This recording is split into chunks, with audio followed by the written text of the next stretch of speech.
السلام عليكم ورحمة الله وبركاته إن الحمد لله رب العالمين والصلاة والسلام على رسوله الكريم أما بعد সম্মানিত দর্শক শ্রোতা আমন্ত্রণ জানাচ্ছি দারুস সুন্নাহ ইন্টারন্যাশনাল মাদ্রাসা নিবেদিত আলোকিত রমজান অনুষ্ঠানে। দর্শক, আল্লাহ সুবহানাহু ওয়া তাআলার এই বরকতময় মাসে আশা করি সকলে ভালো আছেন, আমাদের সাথে আছেন। দর্শক, প্রতিদিনের মতো আজও অত্যন্ত গুরুত্বপূর্ণ নতুন একটি বিষয় নিয়ে উপস্থিত হয়েছে, সেটি হচ্ছে ইমামের পিছনে সূরা ফাতিহা পড়তে হবে কিনা, পাঠ করতে হবে কিনা। এ বিষয়ে যারা আলোচনা করবেন, চলুন তাদের সাথে আপনাদের পরিচয় করিয়ে দিই। আমার ডান পাশে আছেন প্রবীণ আলেম দ্বীন, আমাদের সকলের পরিচিত মুখ, শ্রদ্ধাভাজন ব্যক্তিত্ব, মহাখালী দারুল উলুম হোসাইনা কামিল মাদ্রাসার সম্মানিত অধ্যক্ষ ডক্টর মোহাম্মদ নজরুল ইসলাম আল মারুফ আল মাদানী হাফিজাহুল্লাহ। আসসালামু আলাইকুম ওয়া রাহমাতুল্লাহ। ওয়ালাইকুম আসসালাম ওয়া রাহমাতুল্লাহি ওয়া বারাকাতুহু। হুজুর, আপনি কেমন আছেন? আমি ভালো আছি, আপনি কেমন আছেন? আলহামদুলিল্লাহ। আমাদের সাথে আরও আছেন তরুণ আলেম দ্বীন, শাহজাদপুর জামে মসজিদের সম্মানিত খতিব হযরত মাওলানা মুফতি মুহাম্মদ আল আমিন হুসাইন। আসসালামু আলাইকুম ওয়া রাহমাতুল্লাহি ওয়া বারাকাতুহু। ওয়ালাইকুম সালাম ওয়া রাহমাতুল্লাহি ওয়া বারাকাতুহু। আপনারা দুজনকে স্বাগত আমাদের স্টুডিওতে। আলহামদুলিল্লাহ। আলহামদুলিল্লাহ। সম্মানিত দর্শক শ্রোতা, আমরা আমাদের সম্মানিত অতিথিদের সাথে পরিচিত হয়ে নিলাম। আজ আমরা কথা বলবো ইমামের পিছনে সূরা ফাতিহা পাঠ করতে হবে কিনা। নামাজে কেরাত পড়া হচ্ছে ফরজ, আর কেরাতের অন্যতম একটি অংশ হচ্ছে সূরাতুল ফাতিহা। আমরা শুরুতে যাচ্ছি আমাদের প্রিয় আলোচক, তরুণ আলোচক মুফতি আল আমিন হুসাইন আপনার কাছে, যে সূরাতুল ফাতিহা পাঠ করা কি এবং এই সূরাতুল ফাতিহা ইমামের পিছনে পাঠ করার ব্যাপারে আল্লাহ সুবহানাহু ওয়া তাআলা কোরআনুল কারিমে আমাদের কোনো নির্দেশ দিয়েছেন কিনা। ধন্যবাদ। অত্যন্ত গুরুত্বপূর্ণ একটি প্রশ্ন আজকের আলোচ্য বিষয়ের মধ্যে এনেছেন, যে ইমামের পেছনে সূরা ফাতিহা পড়তে হবে কিনা। যদি আমরা কোরআনে এ বিষয়ে জানতে চাই, তাহলে দেখতে পাবো যে কোরআনের সূরা আরাফের 204 নম্বর আয়াতে আল্লাহ সুবহানাহু ওয়া তাআলা এই বিষয়ে সুস্পষ্ট নির্দেশনা দিয়েছেন বান্দাকে। আল্লাহ তাবারক ওয়া তাআলা বলছেন, ওয়া ইযা কুরিআল কুরআন ফাসতামিউ লাহু আনসিতু লাআল্লাকুম তুরহামুন। যখন তোমাদের সম্মুখে, তোমাদের সামনে কোরআন তেলাওয়াত করা হবে, তখন তোমরা চুপ থাকবে এবং মনোযোগ দিয়ে শুনবে। সুতরাং এই আয়াতের আলোকে আমরা সুস্পষ্টভাবে মানে নসে কতঈ, যেটা অকাট্য নস দ্বারা, কোরআনের নস দ্বারা সুপ্রমাণিত, যে ইমামের পেছনে কোনোভাবেই কেরাত পড়া যাবে না। কারণ ইমাম সাহেব যখন কোরআন তেলাওয়াত করেন, ফাকিরাআতুল ইমামি লাহু কিরাআতুন, ইমামের কেরাতই হচ্ছে মুক্তাদির কেরাত। যেহেতু আল্লাহ সুবহানাহু ওয়া তাআলা কোরআনে বলেছেন, ফাকরাউ মা তায়াসসারা মিনাল কোরআন, তোমরা কোরআন থেকে যা সহজ তা পাঠ করো। এখন ইমাম সাহেবও তেলাওয়াত করছেন, তার পেছনে যদি মুক্তাদিও তেলাওয়াত করেন, তাহলে মুক্তাদির জন্য কেরাত কোনটি হবে? দুইটি হবে, অবশ্যই কেরাত একটি হতে হবে। এখানে আরও একটি বিষয় উল্লেখযোগ্য, অনেকে বলে থাকেন যে একটি হাদিস শরীফ এসছে বুখারী শরীফে, যে রাসূল সাল্লাল্লাহু আলাইহি ওয়াসাল্লাম বলেছেন, লা সলাতা ইল্লা বিফাতিহাতিল কিতাব, যে ব্যক্তি নামাজের মধ্যে সূরা ফাতিহা পড়বে না, তার নামাজ হবে না। এই হাদিসের আলোকে অনেকে বলতে চান যে অবশ্যই ইমামের জন্য, মুক্তাদির জন্য, সকলের জন্য সূরা ফাতিহা পড়তে হবে। কিন্তু এটি ভুলে যান যে ইমামের জন্য শুধুমাত্র ইমাম এবং মুনফারিদের জন্য এটি প্রযোজ্য, অর্থাৎ যিনি একা নামাজ পড়বেন। মুনফারিদ মানে হচ্ছে যিনি একাকী নামাজ পড়ছেন, একাকী নামাজ পড়বেন তার জন্য, এবং যিনি ইমাম, এই দুইজনের জন্য সূরা ফাতিহা অবশ্যই পড়তে হবে, এছাড়া নামাজ হবে না। আর বাকি যিনি ইক্তেদা করবেন, তার জন্য অবশ্যই সূরা ফাতিহাও পড়তে হবে না, সাথে অন্য কোনো সূরাও পড়া লাগবে না। এটার দলিল হচ্ছে কোরআনের সূরা আরাফ 204 নম্বর আয়াত। এবং এছাড়াও আল্লাহর হাবিব সাল্লাল্লাহু আলাইহি ওয়াসাল্লামও এই বিষয়ে নিষেধ করেছেন, যে তোমরা ইমামের পেছনে যখন থাকবে, তখন তোমরা চুপ থাকো। ইমাম সাহেব তো যখন তেলাওয়াত করেন, একটা হলো উনি উচ্চ আওয়াজে করছেন, আরেকটা তিনি যেমন সলাতুল জোহর যেখানে আমরা সেখানে কেরাত আস্তে আস্তে পড়ছি, ওই সময় তার হুকুমটা কি হবে? হ্যাঁ, খুব সুন্দর একটি প্রশ্ন করেছেন, যে জেহের কেরাত অর্থাৎ সুস্পষ্ট কেরাত, আরেকটা হচ্ছে সের অর্থাৎ অপ্রকাশ্য, অর্থাৎ ইমাম যখন আস্তে তেলাওয়াত করবেন। জোরে যখন ইমাম সাহেব তেলাওয়াত করবেন, সেটার কথা আল্লাহ রাব্বুল আলামিন বলেছেন, ফাসতামিউ, যখন তিনি জোরে পড়তেছেন তখন তোমরা মনোযোগ দিয়ে শোনো। আর এরপরে আল্লাহ রাব্বুল আলামিন আরও একটি নির্দেশনা দিয়েছেন, ওয়া আনসিতু, চুপ থাকো। চুপ থাকবে কখন? যখন ইমাম আস্তে আস্তে পড়ছেন। তা কিন্তু আমি শুনছি না, কিন্তু আমি যদি পড়তে যাই, তাহলে সেই পড়ার ক্ষেত্রে ইমামের কিন্তু কেরাতের বিঘ্ন করতে পারে। হযরত ইরবাদ ইবনে সারিয়া রাদিয়াল্লাহু তাআলা আনহু থেকে একটি বর্ণিত, আল্লাহর হাবিব সাল্লাল্লাহু আলাইহি ওয়াসাল্লাম ফজরের নামাজে একবার সাব্বিহিসমা রাব্বিকাল আ'লাল্লাযী খালাকা ফাসাওয়া, সূরা সাব্বিহিসমা, সূরা আ'লা তেলাওয়াত করছিলেন। পেছনে আরো একজন সাহাবী এসে তিনিও আল্লাহ রাসূলের সাথে তেলাওয়াত করছিলেন। তখন আল্লাহ রাসূল সাল্লাল্লাহু আলাইহি ওয়াসাল্লাম সালাম ফিরিয়ে বললেন, আইয়ুকুম ইউনাসিউনি ফিল কিরাআহ, নামাজের মধ্যে কেরাতে আমার সাথে কে তোমরা ঝগড়া বাঁধিয়েছো, অর্থাৎ আমার সাথে সাথে কে তোমরা তোমাদের মধ্য থেকে কে কেরাত পড়েছে। তখন এক সাহাবী দাঁড়িয়ে বলেন, ইয়া রাসূলুল্লাহ, আমি পড়েছি। তখন আল্লাহ রাসূল সাল্লাল্লাহু আলাইহি ওয়াসাল্লাম নিষেধ করেছেন, লা তাকরা, তোমরা যখন ইমামের পেছনে নামাজ পড়বে তখন তোমরা কেরাত পড়বে না, অর্থাৎ সূরা ফাতিহা আপনি পড়বে না, অন্য চমৎকার কোনো সূরা বলছেন। পড়বে আপনার না। কাছে আমি আবারও আসবো। ফাদিলাতুশ শাইখ, আপনার কাছ থেকে আমরা জানতে চাই যে সূরা ফাতিহা পাঠের ব্যাপারে রাসূল করিম সাল্লাল্লাহু আলাইহি ওয়াসাল্লামের হাদিসে পাকে কি নির্দেশনা রয়েছে? সূরা ফাতিহা আমরা জানি যে উম্মুল কোরআন, কোরআনে যা আছে তা সূরা ফাতিহার ভিতরে আছে। জি, এটার গুরুত্ব অপরিসীম। যেমন বিসমিল্লাহ কোরআনে যা আছে তা বিসমিল্লাহর ভিতরে আছে, আবার অনেকে বলতেছে যে বিসমিল্লাহ যা তা বায়ের ভিতরে আছে। সে কারণে সূরা ফাতিহা এটা দরখাস্ত কার কাছে? রব্বুল আলামিনের কাছে। আল্লাহর কাছে কিভাবে চাইতে হবে সেটা আল্লাহ রব্বুল আলামিনই শিখিয়ে দিয়েছেন। আল্লাহু আকবার। যদি আমরা দেখি যে আমি প্রেসিডেন্টের কাছে আমি একটা অ্যাপ্লিকেশন করব, তখন সেটাকে টাইপ করি, ভাষাগত কোনো সমস্যা আছে কিনা, কোনো জায়গায় ত্রুটি আছে কিনা, সেই সমস্ত দিকে লক্ষ্য করে আমরা কি করি, একটা অ্যাপ্লিকেশন রেডি করি। আর বান্দা আল্লাহু যখন আল্লাহ সুবহানাহু ওয়া তাআলার দরবারে দাঁড়াবে, কিভাবে দাঁড়াবে? আল্লাহ তাআলা আকামুল হাকিমিন তিনি শিখিয়ে দিয়েছেন যে তুমি এভাবে এভাবে পড়বে। এবং আসলে আপনি জানেন ওস্তাদুল মুকাররম যে সূরা ফাতিহাতে আল্লাহ সুবহানাহু ওয়া তাআলা আমাদেরকে এমনভাবে অ্যাপ্লিকেশনটা শিখালেন যে প্রথমে তুমি প্রশংসা করো, তারপরে তার যোগ্যতা তুলে ধরো, তারপরে তোমার চাওয়াটা তুমি চাও। আল্লাহু আকবার। অত্যন্ত মানে এই অ্যাপ্লিকেশন আপনি মোহতারাম অনেক সুন্দর বলেছেন। সমস্ত প্রশংসা রব্বুল আলামিনের। আল্লাহু আকবার। আমার জবান থেকে যা প্রশংসা হতে পারে সবই তোমার রব্বুল আলামিন আর রহমান রহিম। আবার এরপরে বলছি কি, মালিক ইয়াউমুদ্দিন, হিসাবের দিনের মালিক তো তুমি। এরপরে আরো this is the very very important, হাজা আমরুন মুহিম্মুন জিদ্দান, ইয়্যাকা না'বুদু ওয়া ইয়্যাকা নাস্তাঈন। বান্দা যখন বলে আল্লাহ তোমার কাছে সাহায্য চাই, তোমারই ইবাদত করি, এরপরে বলছে ইহদিনাস সিরাতাল মুস্তাকিম। সিরাতাল মুস্তাকিম মানে যে পথটি সরল সঠিক সেটাই। যেমন নাকি অন্য জায়গায় আল্লাহ তাআলা বলেছে, ওয়া আন্না হাযা সিরাতি মুস্তাকিমান ফাত্তাবিউ ওয়া লা তাত্তাবিউস সুবুল ফাতাফাররাকা বিকুম আন সাবিলি। সে কারণে আমরা বলতে পারি যে সূরা ফাতিহাটি যেমন আমার পাশে যে আলোচক অত্যন্ত সুন্দর কোরআন এবং হাদিসের দৃষ্টি থেকে আলোচনা করতেছিলেন, এই যে ওয়াইজা কুরিয়াল কোরআন ফাসতামিউ লাহু ওয়া আনসিতু লাআল্লাকুম তুরহামুন, বলছে যে রহম করা হবে তোমার প্রতি, যখন পড়া হবে চুপ থাকবে, শ্রবণ করবে। সূরাতুল ফাতিহা পাঠ নামাজের ভিতরে ইমাম সাহেব করেন এবং আমাদের 4টা মাযহাব রয়েছে, হানাফি, শাফি, মালিকি, হাম্বলি, 4টি মাযহাবই হক, তাতে কোনো সন্দেহ নাই। এবং আমরা কিন্তু একজন আরেকজনের পিছনে ইক্তেদা করি, এতে কোনো সমস্যা আমাদের হচ্ছে না।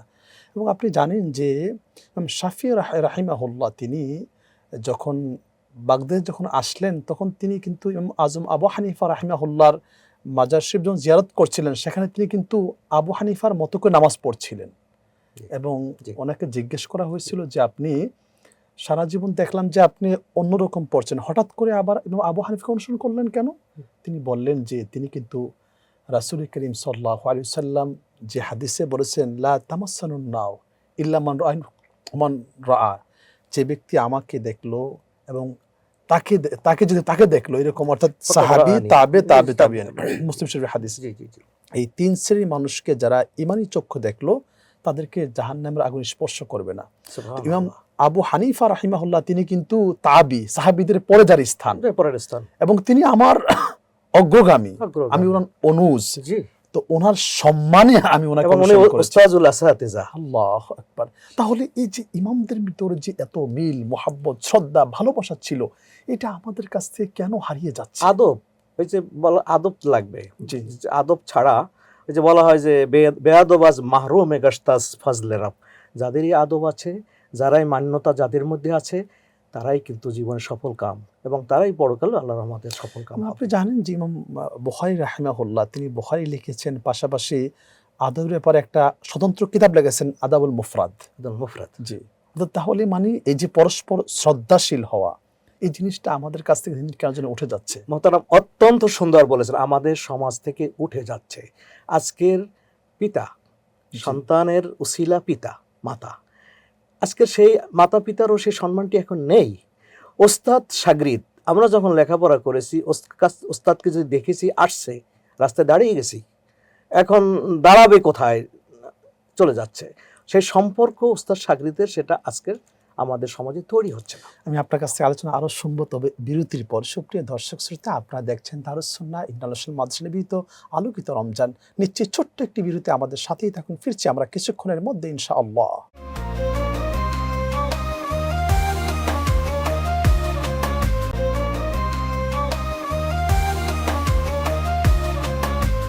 আলহামদুলিল্লাহ, সুপ্রিয় দর্শক শ্রোতা, বিরতির পর ফিরে আসলাম আপনাদের প্রিয় অনুষ্ঠান দারুস সুন্নাহ ইন্টারন্যাশনাল মাদ্রাসা নিবেদিত আলোকিত রমজান। দর্শক, এতক্ষণ ধরে আমাদের সাথে থাকার জন্য আপনাদেরকে অনেক অনেক ধন্যবাদ জ্ঞাপন করছি। আমরা আমাদের মূল আলোচনায় ফিরছি। মুফতি আল আমিন হোসাইন, এই সূরাতুল ফাতিহা ইমামের পিছনে পাঠ করতে হবে কিনা, এই ব্যাপারে হাদিস শরীফে নির্দেশনা কি রয়েছে? ধন্যবাদ।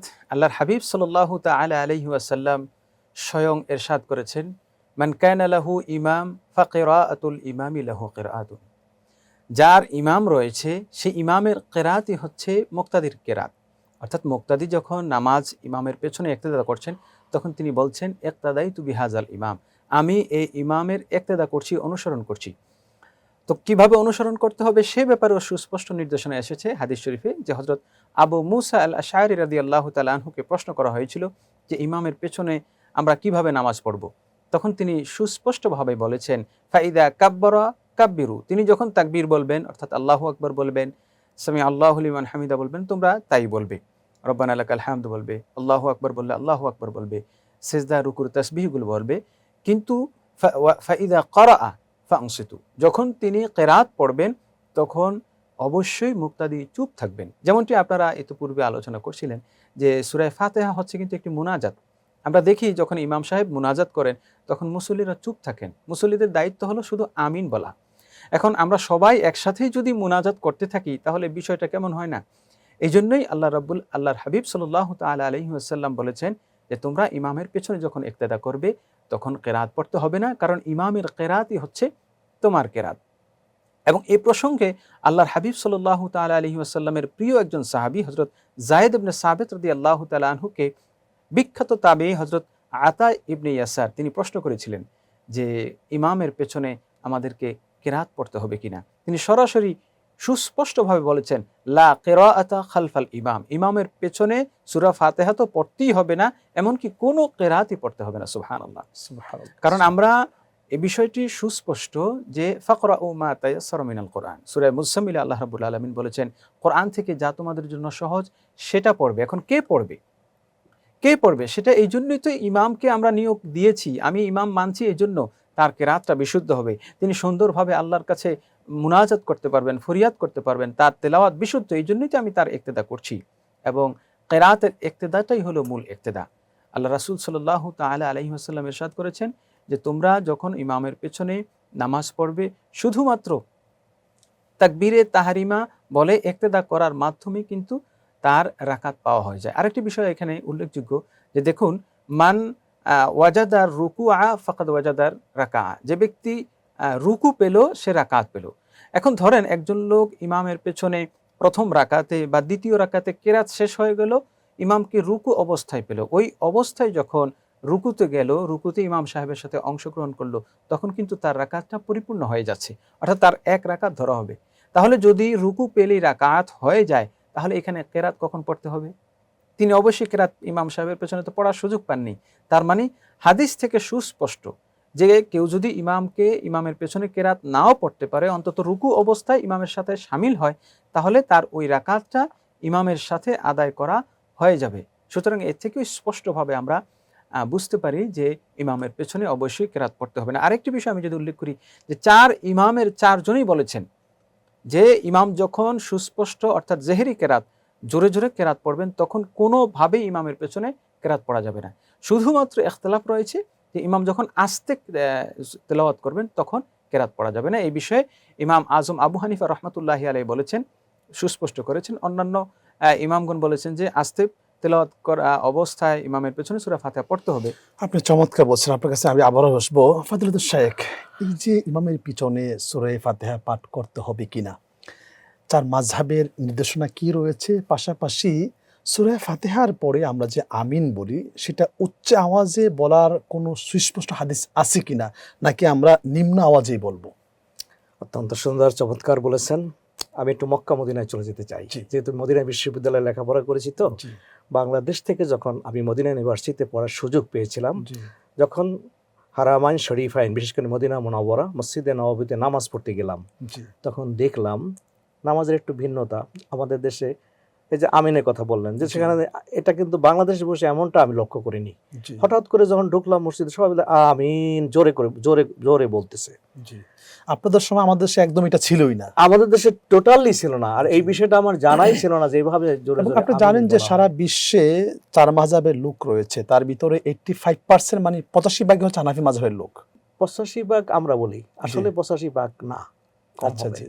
এখন হয়তো কিছুটা কম, কিন্তু না, পূর্বে ছিল আমরা এটা কোনো ওভাবে বলতে চাচ্ছি না, তবে হানাফি মাযহাবের লোকজন বেশি। বেশি। জি, এবং একটু আগে আপনি বলছিলেন যে জি। ইমাম আবু হানিফা উস্তাজুল আসাতিজা, জি, তাকে তো সবাই মান্য করতে হবে। তিনি জি, বলছেন জি। যে ইজা সাখাল হাদিস ফাহুয়া মাযহাবি, তিনি জি। তো বাড়াবাড়ি করে নাই। জি, জি, বলছে যে আমার বক্তব্যের ব্যতিক্রম যদি তোমরা হাদিস পেয়েই যাও, জি। হাদিসটা যদি সহি হয়, তাহলে ওকে, সেটাই আমার আপনি মাযহাব। যেখানে ছিলেন, যে আপনি কি দেখলেন ওখানে হারামাইন শরীফে আমি উচ্চ আওয়াজে হারামাইন আমিন শরীফ বলছেন? উচ্চ আওয়াজে আমিন বলছি, এবং পাশাপাশি দেখতেছিলাম যে একটু আগে জি, আমার পাশে যিনি আছেন খুব সুন্দর চমৎকার বলতেছিলেন জি, যে সূরা ফাতিহার সাথে ইমামের সাথে পড়তে হবে কিনা, একটি বিষয় জি, সেখানে লক্ষ্য করেছি।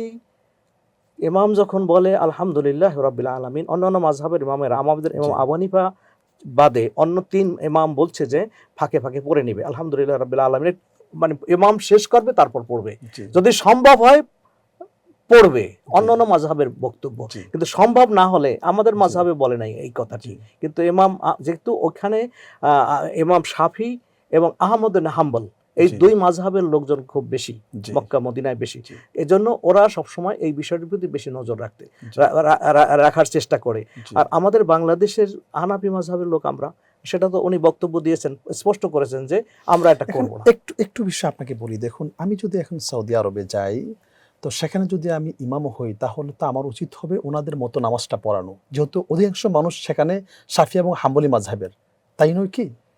অধিকাংশ মানুষ হানাফি আর হাম্বলি এবং শাহী মাযহাবের। জি, এটা একটা সুন্দর বিষয় অবতারণা করেছেন। জি। আমি লক্ষ্য করেছি হারামাইন শরীফাইনের আসরের নামাজ আমাদের বাংলাদেশের মানুষ পড়ে না।